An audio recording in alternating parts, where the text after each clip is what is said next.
Saya mengobservasi statement Ketum Nasdem Surya Paloh menyusul dijadikannya Menkominfo Johnny G. Plate (JGP) sebagai tersangka dan ditahan oleh Kejaksaan Agung. Nah, kita tahu JGP ini juga menjabat sebagai Sekjen Nasdem saat ditahan pada 17 Mei lalu. Pada hari itu juga, malam harinya, Surya Paloh memberikan pernyataan pers di Nasdem Tower, Jakarta. Dalam pernyataan pers itu, Surya Paloh menyampaikan beberapa poin.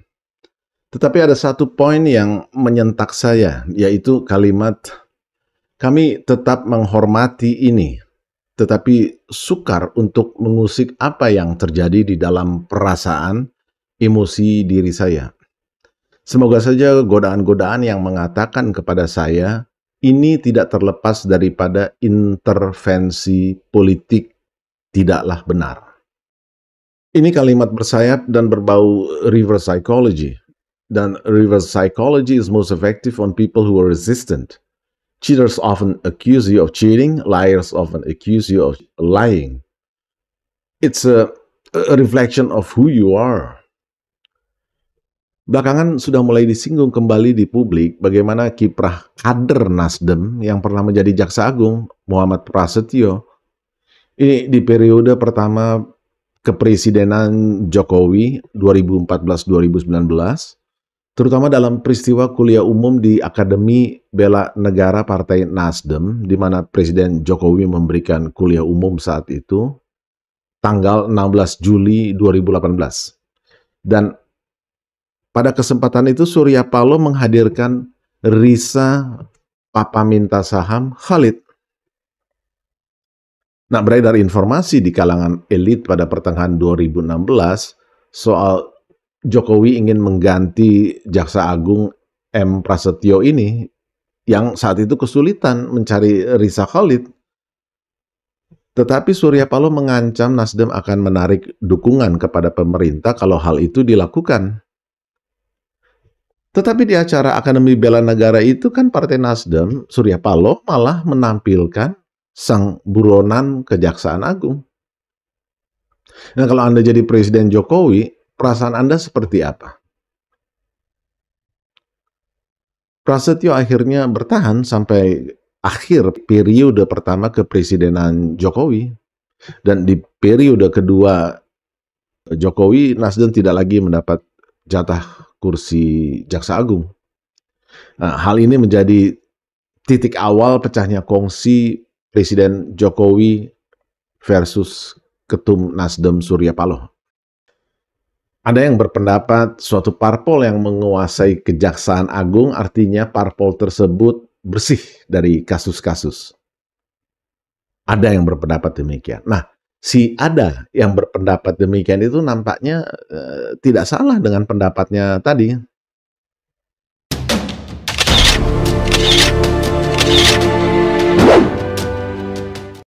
Tetapi reverse psychology Surya Paloh ini dibantah oleh kadernya sendiri, Ahmad Sahroni, yang adalah bendahara umum Nasdem. Sebagai bendahara Nasdem, ini seperti halnya Setia Novanto dulu bagi Golkar, saya kira Sahroni paham bahwa hal ini sama sekali bukan rekayasa politik, tetapi tulen rekayasa korupsi. Bahwa di atas dasar rekayasa korupsi tulen yang memang secara hukum material lalu dipolitisasi, itu soal lain. Bedanya begini, bahwa JGP diduga kuat melakukan korupsi versus JGP dipolitisasi menjadi koruptor, itu dua hal yang berbeda. Yang pertama, ada dasar pidananya. Yang kedua, tidak ada dasar pidananya alias fitnah. Faktanya, dari pihak JGP juga tidak melakukan gugatan terkait upaya fitnah terhadap dirinya juga, bukan? Ini karena ada fakta-fakta dugaan pidana yang membuat JGP tidak berkutik. Inilah yang dimaksud dengan objektivitas kebenaran hukum. Lebih baik sekarang kita dengarkan langsung dari sumber kredibel, yaitu pihak Kejaksaan Agung sendiri terkait fakta-faktanya. Saya akan paparkan media exposure yang dilakukan oleh Kepala Pusat Penerangan Hukum Kejaksaan Agung, Kapus Penkum, Ketut Sumedana, pada 18 Mei lalu, jadi sehari setelah penahanan JGP. Saya harus berbicara dulu terhadap 5 tersangka yang sebelumnya kita tetapkan sebagai tersangka dalam perkara dan sudah dilakukan penahanan oleh Kejaksaan Agung ya. Dari itu kita lakukan pengumpulan alat-alat bukti ya, barang bukti juga termasuk mendukung, sehingga menurut 183 184 KUHP bahwa ada cukup bukti keterlibatan dari JGP dalam hal ini selaku Menteri Kominfo ya, untuk ditetapkan sebagai tersangka pada hari ini. Dan kita sudah melakukan suatu serangkaian pemeriksaan saksi, sudah lebih dari 80 orang sampai saat ini ya. Ini kan banyak diberitakan bahwa penangkapan Menteri JGP bersifat politis. Bagaimana tanggapan Pak Ketut? Nah, ini yang perlu saya terangkan, saya sampaikan kepada masyarakat ya, bahwa perkara ini adalah merupakan suatu penegakan hukum. Kenapa saya bilang? Ada beberapa alasan yang perlu saya sampaikan di sini. Pertama, ini adalah proyek strategis nasional yang sangat-sangat dibutuhkan oleh masyarakat, yang notabene masyarakat yang belum mempunyai akses 4G ya di Indonesia Timur, yang terluar, terdepan, dan terdalam. Nah, ini loh. Yang kemudian, penyidikan kasus ini sudah lama, Pak. Sudah hampir setahun proses penyelidikannya. Ya, kemudian peningkatan status perkara ini ya sudah sekitar bulan Agustus. Kemudian ada penyidikan khusus di awal Januari sehingga kita menetapkan 3 tersangka. Nah, ini alasan-alasannya. Yang ketiga, bahwa perkara ini mendapatkan kerugian cukup sangat signifikan. Hampir 80% dari jumlah proyek yang sebenarnya dari 10 triliun ke 8 triliun kerugian negara ini adalah merupakan proyek yang harus kita lakukan tindakan represif ya. Yang paling terakhir adalah proyek inilah untuk kepentingan masyarakat banyak ya, sebagaimana komitmen Pak Jaksa Agung ya, semua tindak pidana korupsi yang menjadi hakikat orang banyak adalah menjadi prioritas kita. Itu loh ya. Seperti minyak goreng contohnya ya, ini akan menjadi prioritas kita. Karena apa? Karena kalau ini dibiarkan program pemerintah nggak jalan, masyarakat akan menjadi tidak mendapatkan akses yang sama seperti akses yang ada di Pulau Jawa, di masyarakat Indonesia secara umumnya. Ini kasihan 7.000 loh yang kita bangun sampai terjadi kegiatan yang menyimpang dari yang sebenarnya atau melakukan tindak pidana korupsi. Ini yang kita harus kawal terus. Jadi proses penyelidikan dan kemudian penyidikannya sudah lebih dari setahun. Jelas bukan ujuk-ujuk, bukan intervensi politik. Mereka yang mengatakan kasus Menteri JGP ini dipolitisasi, justru merekalah yang berkepentingan agar persepsi publik demikian adanya. Apakah percakapan antara JGP dan AAL ini di Ruth Bakti yang meminta duit 500 juta per bulan, yang bocor dan viral kemana-mana itu adalah politisasi yang dirancang oleh JGP sendiri, sehingga dia menjadi semacam martir bagi Nasdem?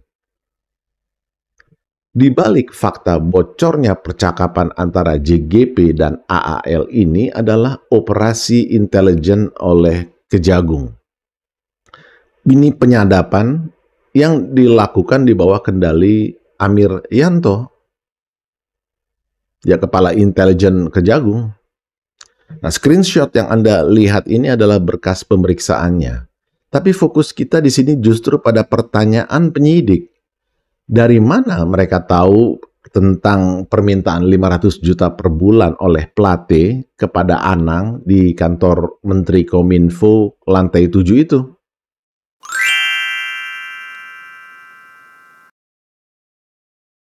Apa apapun informasi yang ada didapat oleh teman-teman penyidik akan menjadi bahan satu klarifikasi ketika dilakukan satu pemeriksaan kepada saksi. Itu pertama. Yang kedua, informasi di luar termasuk terkait dengan proyek ini, termasuk di media massa, media sosial, ini juga bagus untuk dijadikan bahan kita evaluasi, mengklarifikasi kepada orang-orang yang tersebut dalam informasi tersebut. Jadi bagian daripada proses pembuktian nantinya di persidangan. Operasi intelijen ini dilakukan oleh Kejagung justru karena Menkominfo JGP melarang BPKP masuk. Saya ulang, Johnny G. Plate melarang BPKP melakukan audit proyek di awal. Satu hal yang menyebabkan juga ini terjadi karena di kantor Kominfo ini BPKP tidak boleh masuk. Memang aturannya memang tidak harus masuk, tetapi boleh meminta pendampingan. Beberapa kementerian aman karena sebelum memulai satu proyek minta BPKP mengaudit dulu. Ini benar enggak, ini berapa harganya, berapa, aman. Nah di sini mau masuk tidak boleh. Sehingga untuk masuk harus atas permintaan aparat penegak hukum. KPK minta BPKP masuk, kejaksaan minta masuk, polisi masuk, kalau tidak ada itu tidak boleh. Nah sekarang saya nyatakan dalam tugas dan wewenang saya sebagai Menkominfo yang baru, kapan saja BPKP mau masuk harus diizinkan. Dan saya undang untuk datang ke sini. Politisasi terhadap Menteri JGP-nya ada di mana? Jadi tidak seperti di kementerian lainnya, Menkominfo Johnny G. Plate memang melarang audit BPKB dilakukan sebelum proyek dimulai. Dan audit ini untuk memastikan apakah rencana biaya proyeknya wajar atau tidak. Ini karena JGP ingin merekayasa proyeknya. Saya katakan dari kasus uang yang sudah keluar itu, sebenarnya kelayakan barang yang sudah dibuktikan itu menurut perhitungan yang rasional itu hanya sepertiga harganya. Catatan BPKP begitu, para ahli yang saya tanya juga begitu. Biar nanti diteliti. Jadi dari yang 10 itu, yang sekarang keluar itu, sebenarnya 4.200 tower yang akan dibangun itu cukup dengan ya kira-kira 3-4 triliun gitu. Tapi itu dianggarkan 10T lebih lalu dikeluarkan uangnya lalu ndak jadi barang juga. Dan hal inilah yang mengakibatkan Kejaksaan Agung ketika status kasusnya dinaikkan dari penyelidikan ke penyidikan pada Agustus tahun 2022 lalu, ditemukan fakta-fakta dugaan korupsi sampai 80% dari nilai proyeknya yang 10 triliun itu, atau ekuivalen dengan korupsi sebesar 8 triliun.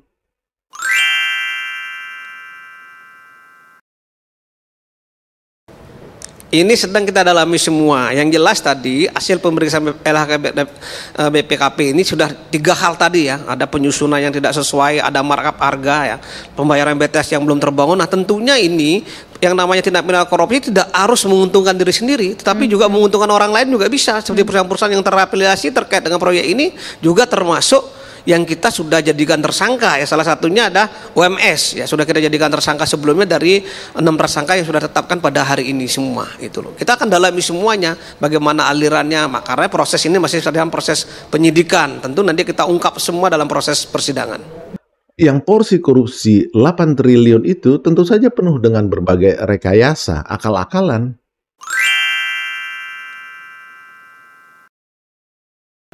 Itu betul. Dari hasil pemeriksaan awal kita memang seperti itu. Ada merekayasa, pemenangnya direkayasa ya, sampai ditentukan pemenang, sampai pelaksanaannya, dan sampai kita temukan bahwa proyek yang jumlahnya 7.000 BTS tadi ya tidak sesuai dengan spek, ada markup di sana, bahkan tidak terselesaikan dengan baik. Bahkan ada masyarakat yang menyampaikan bahwa belum sampai saat ini belum terdapat jaringan 4G ya, seperti itu. Ini kalau kita lihat proyek ini ya, mulai dari perencanaan, ya, apalagi dibilang oleh teman-teman dari BPKP, hasil pemeriksaan adalah penyusuan kajian pendukungnya tidak sesuai dengan yang semestinya. Ini berarti sejak awal sampai tahap pelaksanaan dan evaluasi, dan pada akhirnya pada tahap pembangunan tower sampai 7.000 ini ya tidak terlaksana dengan baik gitu loh. Semuanya bisa menjadi bagian daripada tindak pidana korupsi yang dilakukan sementara oleh 6 orang ini.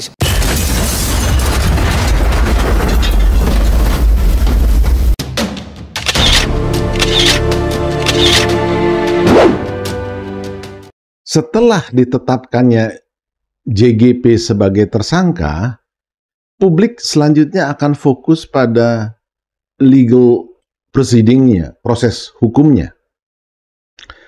Pasal pidana yang dikenakan kepada tersangka JGP adalah pasal 2 dan pasal 3 Undang-Undang tentang Pemberantasan Tindak Pidana Korupsi, Tipikor. Jungto pasal 55 ayat 1 KUHP. Ada perbedaan penekanan antara pasal 2 dan pasal 3 ini. Pada pasal 3 UU Pemberantasan Tipikor, itu spesifik bicara tentang menyalahgunakan kewenangan karena jabatannya, dan seterusnya. Nah, seperti bisa Anda lihat di layar, jadi pasal 3 ini tekanannya adalah korupsi yang terjadi karena suatu kebijakan yang dibuat oleh si koruptor. Sedangkan pasal 2 lebih menekankan pada aspek aksi individu terkait upaya untuk memperkaya diri sendiri atau orang lain. Dalam hal ini, JGP memperkaya diri sendiri melalui tindakan gratifikasi, gampangnya suap. Mari kita dengarkan peran apa yang dimainkan oleh JGP dalam proses penyidikan Kejagung sehingga dikenakan kedua pasal itu. Perannya adalah selaku Kominfo dan pengguna anggaran. Jadi mengenai bagaimana yang modus operandi yang dilakukan oleh Pak JGP tentu tidak bisa kami ungkapkan secara gamblang di dalam publik karena ini dalam masih proses penyidikan ya, nanti akan proses persidangan kita akan sampaikan seluruhnya apa yang menjadi peran beliau selaku tersangka dalam perkara ini seperti itu.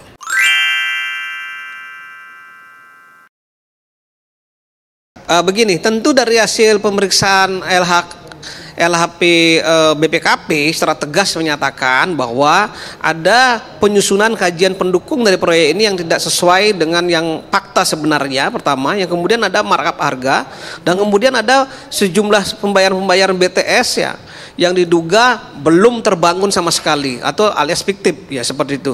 Nah, dari itu terkait dengan suatu kebijakan yang memang ada kaitannya dengan beliau, pertanggungjawabannya kepada beliau ya. Kemudian juga terkait apabila di kemudian hari ada ditemukan ada aliran dana ya, dan ada beberapa saksi sudah menyampaikan juga, ini akan kita dalami terus.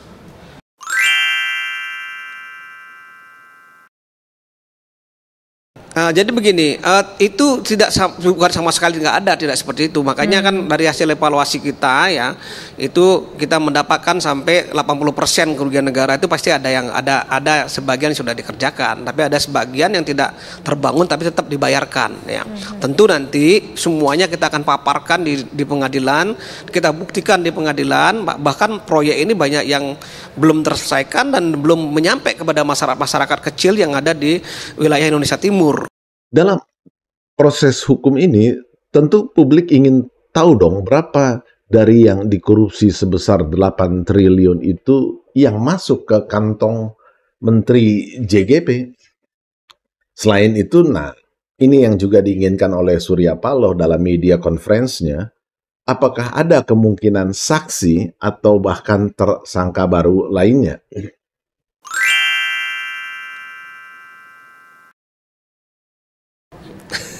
Ini sedang kita lakukan pendalaman dan penelusuran ya. Mungkin nanti kedepannya kita akan gandeng beberapa lembaga lain yang terkait dengan transaksi keuangan ya. BPKP sudah mengeluarkan hasil HP-nya ya, mudah-mudahan kita akan dapatkan kemana saja aliran uang ini. Kita tidak mau menyebut secara gelambang di di muka umum ya, karena ini masih dalam proses tahap penyidikan. Kalau saksi lain udah tentu ya, karena ini dalam proses penyidikan semua. Bisa saksi-saksi ini akan memberikan keterangan kepada terhadap tersangka yang lain dalam proses pemberkasan, ya tentu ini akan bergulir terus ya. Kalau untuk menentukan tersangka baru, ya ini pasti nanti tentu teman-teman penyidik nanti akan tidak menutup kemungkinan itu akan terjadi ke depannya.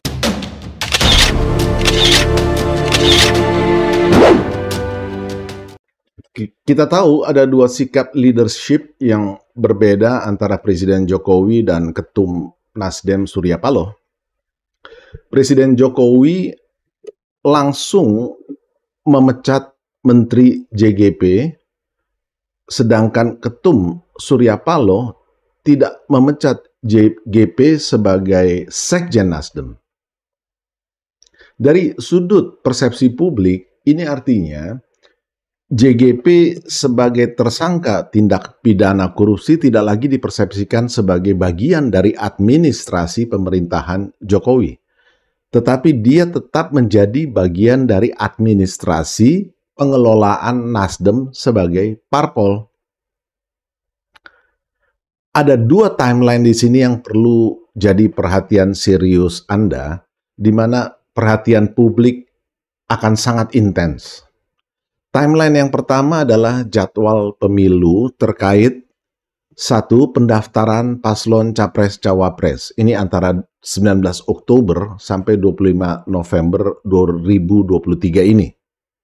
Dan jadwal pencoblosan suara pada 14 Februari 2024. Kasus JGP sudah pasti akan menggerogoti dua jenis elektabilitas yang menjadi kepentingan Surya Paloh, yaitu elektabilitas Nasdem sebagai parpol dan efeknya kepada elektabilitas Anies Baswedan sebagai capres mereka. Survei Kompas terakhir, untuk pertama kalinya Nasdem mengalami penurunan tren elektabilitas sejak tahun lalu. Kalau Anda jeli, survei Kompas itu dilakukan antara 29 April sampai 10 Mei lalu. Jadi penurunan tren elektabilitas ini tidak ada hubungan dengan kasus JGP yang mencuat ke publik pada tanggal 17 Mei. Artinya, belum ada kasus JGP saja, Nasdem sudah turun trennya. Soal elektabilitas ini terkait dengan timeline yang kedua. Pada timeline yang kedua adalah jadwal legal proceeding, proses hukum JGP itu sendiri. Di sini status tersangkanya akan berubah menjadi terdakwa dan menjalani proses peradilan di Pengadilan Tipikor. Di sini saya melihat ada kesamaan pola pada kasus Ferdy Sambo terkait perhatian publik atau yang dalam Google Trends disebut interest over time. Yang Anda lihat di layar itu adalah interest over time di Google Trend yang menunjukkan dua peak moments atau momen puncak pada kasus Ferdy Sambo. Yang pertama antara Juli-Agustus 2022, selama 2 bulan, persepsi negatif menggerogoti institusi Polri di mana Sambo bernaung. Dan terbukti citra Polri tergerus turun 13% dari 72% ke 59%. Itu sebabnya Kapolri Sigit langsung mengamputasi sosok Sambo dari institusi Polri. Pecat. Nah sekarang perhatikan. Kasus Menkominfo JGP kan terkuak di bulan Mei ini. Katakanlah proses penyidikan bisa diakhiri pada bulan Juli atau awal Juli tahun ini. Dan berkas dilimpahkan ke pengadilan di akhir Juli atau awal Agustus nanti. Lalu proses pengadilan JGP dimulai pada September 2023 ini. Kalau grafik interest over time kasus Sambo ini kita terapkan ke dalam kasus Menkominfo JGP, ya ceteris paribus ya, maka akan terlihat seperti di layar. Anda lihat sendiri, kemungkinan besar akan ada 2 peak moments juga terkait persepsi negatif terhadap Nasdem. Peak moment pertama adalah saat akhir penyidikan menjelang saat awal persidangan, di mana berbagai bukti dan tersangka baru akan membanjiri pemberitaan publik, termasuk di medsos-medsos. Di fase ini, ekspresi di kolom komentar berbagai pemberitaan maupun medsos biasanya semacam ini.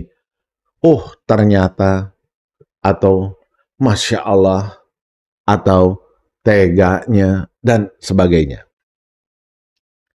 Peak moment yang kedua adalah, kalau ini terjadi, sungguh sial memang nasib Surya Paloh, Nasdem. Karena di tanggal 14 Februari 2024 itu adalah jadwal pencoblosan suara. Anda bisa bayangkan kalau menjelang vonisnya di akhir Januari atau awal Februari 2024 itu, mood publik seperti apa yang kira-kira akan menimpa Nasdem. Dan Johnny G. Plate pada saat itu masih menjabat sebagai Sekretaris Jenderal Nasdem. Kan Surya Paloh mau menunggu proses hukumnya dulu katanya. Kita ketemu lagi di edisi AI berikutnya. Tanah airku